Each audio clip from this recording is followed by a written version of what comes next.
আমাদের বিজেপির কর্মী সন্তোষ বাগদি দীর্ঘদিন ঘরছাড়া ছিল, ইলেকশনের পর থেকেই ঘরছাড়া ছিল, থ্রেটনিং ছিল ওর উপরে।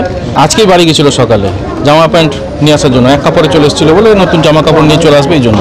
তো বাড়ি যাওয়ার সঙ্গে সঙ্গে বলরাম বাগদির টিম, তৃণমূলের দুষ্কৃতীরা এরা অ্যাটাক করে এবং ওকে প্রচণ্ড রকম মারধর করে।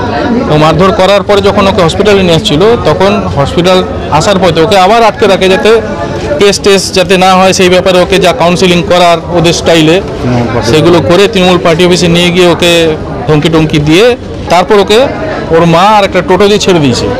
এই হচ্ছে পরিস্থিতি। শতাব্দী রায়ের জেতার পরে গণতন্ত্র সুরক্ষিত আমাদের এখানে, বিরোধী দল কেউ করতে পারবে না। ওরা কি করতে চাইছে আগামী দিনে সেটা স্পষ্ট করে দিল। ভোটের পর থেকেই একটা হুমকি ছিল, রেজাল্ট বেরোনোর পর পুরোপুরি ঘরছাড়া আমাদের অসংখ্য কর্মী সিউড়ি 2 ব্লকের তারা ঘরছাড়া রয়েছে। এই মুহূর্তে প্রায় 25-30